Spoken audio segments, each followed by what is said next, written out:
Au mois de novembre, parlons du tabac sans complexe. Alors, dans cette vidéo numéro 5, nous allons aborder la méthode pharmaceutique, c'est-à-dire les produits vendus en pharmacie pour aider les fumeurs à arrêter de fumer. Alors maintenant, je vais vous parler des patchs et des inhalateurs de nicotine, parce qu'il faut associer les deux. Vous l'avez compris, le patch, c'est un timbre qui est imbibé d'une dose de nicotine. Pour les gros timbres, c'est 21 mg. On colle ce timbre sur la peau et il va délivrer au cours de la journée une dose faible mais régulière de nicotine. Et au début, on n'utilisait que le patch. Le problème, c'est qu'on s'apercevait que pendant le traitement et après, les gens rechutaient, mais surtout pendant le traitement, les gens avaient envie de fumer. Et alors quelquefois, ils décollaient le patch pour fumer, ce qu'il ne faut jamais faire. Mais donc, ils étaient contraints par leur manque d'allumer une cigarette alors qu'ils essayaient d'arrêter de fumer. Alors ça, c'est dû au fait que dans le cerveau, la dose de nicotine n'est pas suffisante. Et surtout qu'il n'y a pas de pic de nicotine. Et pour apporter les pics de nicotine, il faut associer au patch la prise d'un inhalateur de nicotine. Alors j'en ai pas amené, mais en gros, ce sont des tuyaux de cette taille dans lequel il y a une éponge imbibée de nicotine.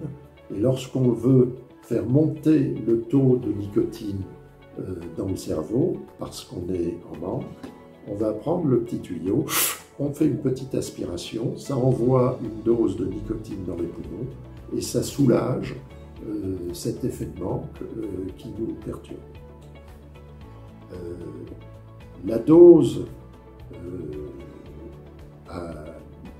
pour aider un fumeur est à calculer en fonction du nombre de cigarettes.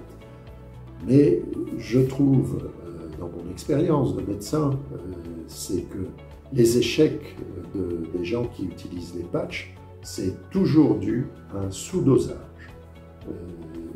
Parce qu'on s'en tient à ce qui est indiqué sur le paquet de cigarettes.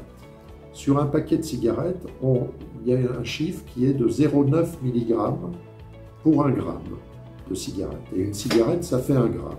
Autrement dit, la théorie voudrait que dans une cigarette, il n'y a pas plus de 1 mg de nicotine. Et donc on fait le ratio, la personne qui fume 10 cigarettes, on estime qu'elle prend 10 mg. Eh bien ces chiffres sont faux, parce que ce chiffre de 0,9 ou 1 mg, si on arrondit, il est donné par la machine à fumer. Or la machine à fumer, elle ne fume pas de la même façon qu'un être humain. Un être humain, il arrive à tirer entre 4 et 6 mg par cigarette, parce qu'il bouche les petits trous du filtre, parce qu'il inhale, il tire de façon importante au début de la combustion la fumée, et il arrive ainsi à se donner entre 4 et 6 mg par cigarette. Donc quelqu'un qui fume 10 cigarettes par jour, au minimum, il prend 20 à 30 mg de nicotine par jour. Et donc, il faut lui en donner à peu près la même dose. Rappelez-vous, le liquide de la cigarette électronique dosé à 20 mg par millilitre, dans le flacon de 10 ml, il y a donc 200 mg. Eh bien, ça fait la semaine pour quelqu'un qui fume 10 cigarettes par jour. Donc, chez le pharmacien, on se fait prescrire des patchs qu'on calcule. Alors, la plupart du temps, moi, je demande aux gens de démarrer à 21, et puis on voit ce que ça donne. Si au bout de 2-3 jours, la personne s'aperçoit qu'elle a du mal à dormir, qu'elle est un peu énervée dans la journée, c'est qu'elle est en surdosage, et donc il vaut mieux qu'elle réduise un petit peu les patchs. Mais si un gros fumeur de 30 cigarettes par jour, ayant mis un patch, commence à fumer sur son patch du tabac, c'est qu'il est en sous-dosage, il faut qu'il mette 2 timbres et qu'il en décolle un le soir pour pouvoir dormir et qu'il le recolle le lendemain. Il y a un timbre qui fait 2 jours et un autre qui fait 24 heures. Donc, premier conseil, avoir la bonne dose de nicotine. Avoir toujours sur soi un inhalateur de nicotine. Il y en a de plusieurs marques. Je vais vous en citer une, c'est le Nicohaler, c'est le plus ancien. Il existe depuis 25 ans en pharmacie et c'est celui que j'ai utilisé lorsque j'ai arrêté de fumer avec les patchs. Et le deuxième conseil, c'est la durée du traitement. Comme je vous l'ai dit, la nicotine n'est pas dangereuse. Comme je vous l'ai dit, l'équilibre d'un fumeur est à respecter. Et si on veut qu'il ne fasse pas de rechute, à court terme et à long terme, il faut faire un traitement d'au moins 6 mois.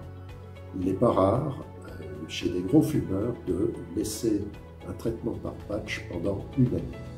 C'est cet ordre de grandeur qui permet d'aider le fumeur. Ensuite, on réduit progressivement la dose de nicotine et on essaye de faire un sevrage du patch à la fin de la première année. Le coût de ce traitement, il est élevé, mais heureusement, les lois santé ont décidé, la Caisse d'assurance maladie a décidé de rembourser. Dans un premier temps, il remboursait jusqu'à hauteur de 150 €, et depuis quelque temps, il rembourse quelle que soit la quantité de patch prescrite et quelle que soit la durée. Donc c'est remboursé intégralement. Donc j'incite vraiment beaucoup les personnes à choisir entre d'un côté la vapoteuse, de l'autre les patchs, mais en tout cas pas les médicaments tels que du propionate.